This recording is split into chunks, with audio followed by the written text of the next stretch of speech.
जय हिंद। कैसे हैं आप? एक बार फिर आपके अपने चैनल गुरु गंगा में आपका हार्दिक स्वागत है। पिछले वीडियो में आपने तद्भव और तत्सम की परिभाषा, उनके पहचान के ट्रिक के साथ साथ अनेक तद्भव शब्दों के तत्सम को सीखा। साथ ही प्रैक्टिस सेट के प्रश्नों का उत्तर देने का प्रयास किया। आज भी हम अन्य बहुत से तद्भव तत्सम शब्दों को सीखेंगे। तद्भव तत्सम भाग 2 में आपको फिर से प्रैक्टिस सेट मिलेंगे, जिनमें बहुत सारे प्रश्न होंगे और उन प्रश्नों के उत्तर आप कमेंट बॉक्स में आज भी लिखने का प्रयास करेंगे। लेकिन इससे पहले कि हम आगे शुरू करें, जिन्होंने चैनल को सब्सक्राइब नहीं किया है वे सब्सक्राइब करके बेल आइकन को दबा दें, ताकि आपको प्रत्येक वीडियो की नोटिफिकेशन मिलती रहे। और जिन्होंने पिछली वीडियो नहीं देखी है, उनके लिए इस वीडियो के डिस्क्रिप्शन बॉक्स में लिंक दिया जा रहा है, आप वहां क्लिक करके उस वीडियो को देख सकते हैं। तो आइए अब हम चलें आज की कक्षा की ओर। इस बीच एक और बहुत बड़ी खुशखबरी आ रही है। हमारे बहुत सारे शिष्य जिनको हमने बीएड या बीटीसी में पढ़ाया है, उनमें से बहुत सारे लोगों का चयन 69,000 शिक्षक भर्ती में हो गया है। उन सभी लोगों को हार्दिक शुभकामनाएं और बहुत सारा आशीर्वाद, इस उम्मीद के साथ कि आप एक अच्छे और सफल शिक्षक बनेंगे। और जिनका अभी चयन नहीं हो पाया है, किसी भी वजह से नहीं हो पाया है, उनके लिए बहुत सारी शुभकामनाएं हैं, आशीर्वाद है कि आप निराश ना हो और प्रयास जारी रखें। आज नहीं तो कल आपको सफलता जरूर मिलेगी। तो आइए आज की कक्षा की तरफ चलते हैं। यहाँ फिर से आपको बहुत सारे तद्भव शब्द मिल रहे हैं, जिनके तत्सम शब्द भी बताए गए हैं। इनको आपको ध्यान से देखना है। एक बार आप पूरी तरह से वीडियो को देखते जाएं और दोबारा से जब आप इसको देखेंगे तो वहाँ पॉज कर करके इसको आप नोट भी कर सकते हैं।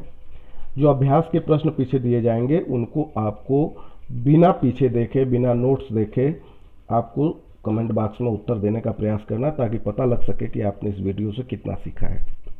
आइए, तो आज का पहला शब्द है इमली। इमली का जो तत्सम होता है वह है अम्लिका। यह कई बार पूछा जा चुका है अलग अलग एग्जाम्स में। दूसरा है नाई। नाई का जो तत्सम होता है वह होता है नापित। तीसरा है ऊन। ऊन सामान्यतः आप देखेंगे तो यह भी अलग अलग परीक्षाओं में पूछा गया है। इसका होता है उर्ड। अगला है साखी। साखी का तत्सम होता है साक्षी। यहां आप देखेंगे जो साखी का अंत में ख आया है वह वहां पर तत्सम होते हुए साक्षी में बदल गया है, क्ष हो गया है। अगला है ताव। ये इसका तत्सम है ताप। अगला शब्द है भौं या भौं। ये दोनों लिखा मिल सकता है। ये भी कई बार परीक्षाओं में पूछा गया है। इसका तत्सम होता है भ्रू। अगला शब्द है जुगति। जुगति का तत्सम है युक्ति। युक्ति का मतलब उपाय, तो तत्सम हुआ युक्ति। अगला है थाली। थाली तद्भव शब्द है। इसका तत्सम होता है स्थाली, आधा स लग जाता है।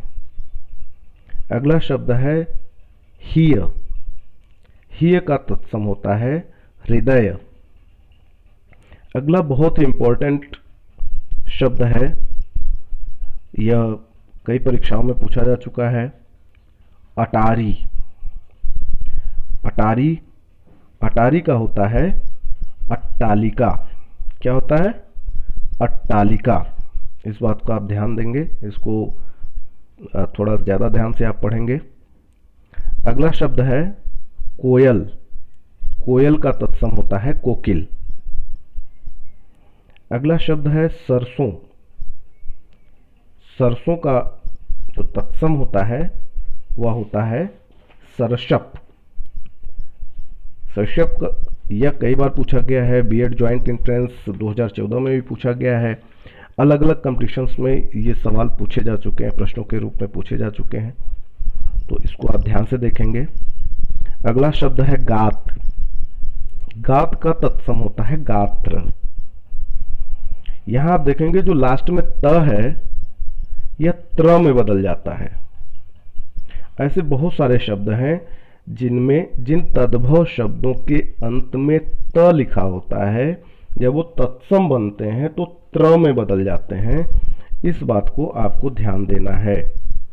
त और त्र के बीच में क्या संबंध है, इस बात को ध्यान देना है। अगला है खत्री। खत्री का तत्सम होता है क्षत्रिय। अगला शब्द है चितेरा। चितेरा का तत्सम चित्रकार होता है। क्या होता है? चित्रकार। अगला शब्द है आरसी। सामान्यतया ये शब्द हर किताब में नहीं है, तो इस बात को आप बहुत ध्यान देंगे। आरसी तद्भव शब्द है और इसका तत्सम है आदर्श। अगला शब्द है खार। यहां पर भी आप ध्यान से देखेंगे तो जब ख है, जो ख है वह यहां पर जाकर क्ष में बदल गया है। यह भी एक ट्रिक है, इसको भी ध्यान से देखिएगा कि सामान्यतया जो तद्भव शब्दों में ख आता है वह तत्सम होते समय क्ष में बदल जाता है। जैसे आपने खत्री में क्षत्रिय देखा था, उसी तरीके से खार क्षार में बदल गया है। अगला है ओझा। ओझा का तत्सम है उपाध्याय। अगला शब्द है बंदर। बंदर का जो तत्सम होता है वह होता है बानर। क्या होता है? वानर। अच्छा, एक बात आप ध्यान दे रहे होंगे, कुछ शब्द ऐसे होते हैं जिनको हम रोजमर्रा के जीवन में भोजपुरी में भी प्रयोग करते हैं। हम कहते हैं वानर आया या बानर आया, लेकिन हम ये नहीं जानते कि वो करीब करीब तत्सम शब्दों का ही प्रयोग हम कर रहे हैं। जैसे आगे कुछ शब्द मिलेंगे आपको, जैसे कुत्ता। कुत्ता तद्भव शब्द है और उसका जो तत्सम होता है वो होता है कुक्कुर। तो कुक्कुर हम बार बार बोलते हैं अपने देशी भाषाओं में, लेकिन कुक्कुर क्या है? शुद्ध तत्सम शब्द है। आगे आइए, अगला शब्द है काटना। काटना का तत्सम होता है कर्तन। नेक्स्ट है किवाड़। किवाड़ का तत्सम होता है कपाट। अगला शब्द है महत्वपूर्ण शब्द है, यह भी कई बार परीक्षाओं में पूछा गया है, चौकी। चौकी का जो तत्सम होता है वह होता है चतुष्पादिका, यानी चार पैरों वाली। चतुष्पादिका का मतलब चार पैरों वाली चौकी, इसका है चतुष्पादिका। अगला शब्द है पोखर। यह भी बहुत इंपॉर्टेंट है, कई परीक्षाओं में इसको भी पूछा जा चुका है। पोखर, पोखर का तत्सम होता है पुष्कर। क्या होता है? पुष्कर। अगला शब्द है पनही। पनही का भी प्रयोग हम लोग कई बार करते हैं। पनही शब्द जो है, उपयोग का मतलब बातचीत में उपयोग करते हैं, कहीं और मत सोचिएगा। पनही, पनही का जो तत्सम होता है वह है उपानह। क्या होता है? उपानह। अगला शब्द है उबटन। उबटन का जो तत्सम होता है वह है उद्वर्तन। क्या होता है? उद्वर्तन। यह बहुत इंपॉर्टेंट शब्द है, यह विभिन्न प्रतियोगी परीक्षाओं में कई बार पूछा जा चुका है। अगला शब्द है पांत। पांत का जो तत्सम होता है वह होता है पंक्ति। नेक्स्ट है पहरी। पहरी का तत्सम होता है प्रहरी। यहां पर भी आप ध्यान देंगे तो इस शब्द में भी जो पहरी है उसका जो प है वह तत्सम में प्र में बदल गया है। इस चीज को आप अगले में भी अगर ध्यान देंगे तो यहां पर जो पत्थर का प है वह भी प्र में बदल गया है, लेकिन यह सब में नहीं होता, क्योंकि आप अगले में देखेंगे तो पपड़ी में फिर प ही पड़ा हुआ है, वो चेंज नहीं होता। इसलिए अधिकतर अवसर पर ये चीज़ें आपको प्र में बदला मिल सकता है, लेकिन हमने पहले भी पिछले वीडियो में भी आपको बताया कि ये 100% के लिए नहीं है, ज़्यादातर के लिए है। जब आपको ऑप्शन याद नहीं है, अनुमान के आधार पर उत्तर देना है, तब आप इसका प्रयोग कर सकते हैं। अगला शब्द है पत्थर। पत्थर का जो तत्सम है वह है प्रस्तर। नेक्स्ट है पपड़ी। पपड़ी का तत्सम होता है परपटी। क्या होता है? परपटी। अगला शब्द है पूंछ। पूंछ का तत्सम होता है पुच्छ। नेक्स्ट है तद्भव पत्ता। इसको आप जानते हैं, पत्ता का तत्सम होता है पत्र। नेक्स्ट है नींबू, जिसका प्रयोग हम बार बार करते हैं। नींबू, इसका तत्सम होता है निम्बक। यह भी कई बार पूछा जा चुका है और यह सामान्यतया हर किताब में उपलब्ध भी नहीं है, इसलिए कुछ इंपॉर्टेंट चीज़ें हैं जिनको आपको नोट करने की आवश्यकता होगी। तो पहले आप एक बार देखें और दोबारा से आप इसको नोट कर सकते हैं। नींबू का होता है निम्बक। अगला है नखत। नखत का होता है नक्षत्र। अभी हमने ऊपर आपको बताया कि जो ख होता है वह किस में बदल जाता है? क्ष में बदल जाता है, और जो त होता है वो किस में बदल जाता है? त्र में बदल जाता है। तो ये नखत क्या हो गया? नक्षत्र। इस तरह से भी आप थोड़ा सा ध्यान देंगे तो आप आसानी से इसको सीख सकते हैं। अगला है नेवला। नेवला का तत्सम होता है नकुल। और जो अंतिम शब्द है वह है धुनि। धुनि का होता है ध्वनि। इस तरह से आज का जो अध्याय है तद्भव और तत्सम शब्दों का, वह आपने सीख लिया है। अब हम चलेंगे अगले अभ्यास प्रश्नों की ओर। आइए, अब हम आ गए प्रैक्टिस सेट के पास। यहाँ पे अभ्यास के प्रश्न दिए हुए हैं, इसको आपको ध्यान से देखना है और इसका उत्तर बताने का प्रयास करना है। कमेंट बॉक्स में भी आप लिख सकते हैं, अलग किसी कॉपी पे भी आप लिख के बाद में मिलान कर सकते हैं कि आपने कितना याद कर लिया था। इस बात को ध्यान में रखिएगा कि प्रश्नों को, उसके स्वभाव को थोड़ा सा बदल दिया गया है, लेकिन आप उत्तर जब भी दें तो सावधानी से दें, क्योंकि अलग अलग कंपटीशन के अंतर्गत प्रश्नों के स्वभाव को बदला जाता है।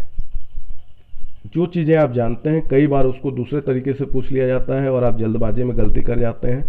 तो इसका अभ्यास कराने के लिए हमने प्रश्नों की प्रकृति को थोड़ा सा उलट पलट दिया है, तो आप उसी के आधार पर सावधानी के साथ इसका उत्तर देने का प्रयास करेंगे। तो आइए प्रैक्टिस सेट का पहला प्रश्न लेते हैं। पहला है इमली का तत्सम बताइए। ये इंपॉर्टेंट प्रश्न है, हमने पहले भी अभी आपको पढ़ाया तब भी बताया। इमली का तत्सम बताइए।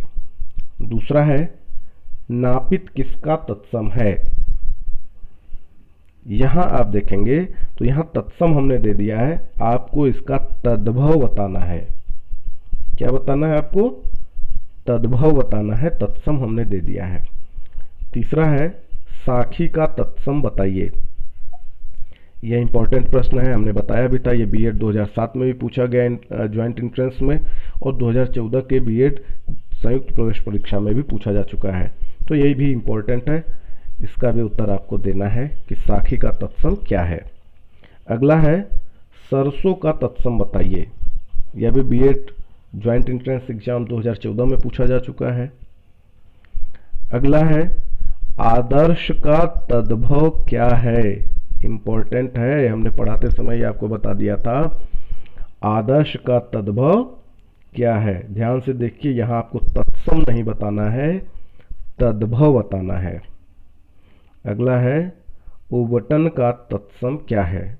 यह यूपी पीजीटी 2000 में पूछा जा चुका है, अन्य भी बहुत सारी परीक्षाओं में पूछा जा चुका है। तो इस बात को आप थोड़ा ध्यान देंगे। उबटन का तत्सम क्या है। अगला है 7वां प्रश्न है, ओझा का तत्सम बताइए। यह भी यूपी टीजीटी 2000 का प्रश्न है, तो आप ओझा का तत्सम बताएं। अगला प्रश्न है, निम्बक किसका तत्सम है। ये इंपॉर्टेंट प्रश्न है, हमने आपको पढ़ाते समय बता दिया था। इस बात को ध्यान में रखिए कि निम्बक किसका तत्सम है, अर्थात निम्बक खुद तत्सम है तो इसका तद्भव क्या होगा ये बताना है। अगला है, चौकी का तत्सम बताइए। चौकी, यह प्रश्न यूपी SSSC 2015 में पूछा जा चुका है, अन्य भी बहुत सारी परीक्षाओं में पूछा जा चुका है, इंपॉर्टेंट है, तो इसलिए इसका तत्सम आपको बताना है। अगला है प्रश्न 10, उपानह का तद्भव बताइए। ये इंपॉर्टेंट प्रश्न है, आपने देख भी लिया कि क्या बताना है, उपानह का तद्भव बताना है, मतलब उपानह तत्सम है, इसका तद्भव बताएं। अगला और आज का अंतिम प्रश्न जो है वह है, खत्री का तत्सम क्या है। खत्री का तत्सम क्या है, यह भी इंपॉर्टेंट प्रश्न है, कई बार पूछा जा चुका है। इसका भी उत्तर आप कमेंट बॉक्स में देने का प्रयास करें। और आज के लिए केवल इतना ही। कल हम फिर मिलेंगे अगली तैयारी, अगली वीडियो के साथ और सारे तत्सम और तद्भव शब्दों के साथ, और उसके साथ में होगा नया प्रैक्टिस सेट। बहुत सारी शुभकामनाओं के साथ, जय हिंद।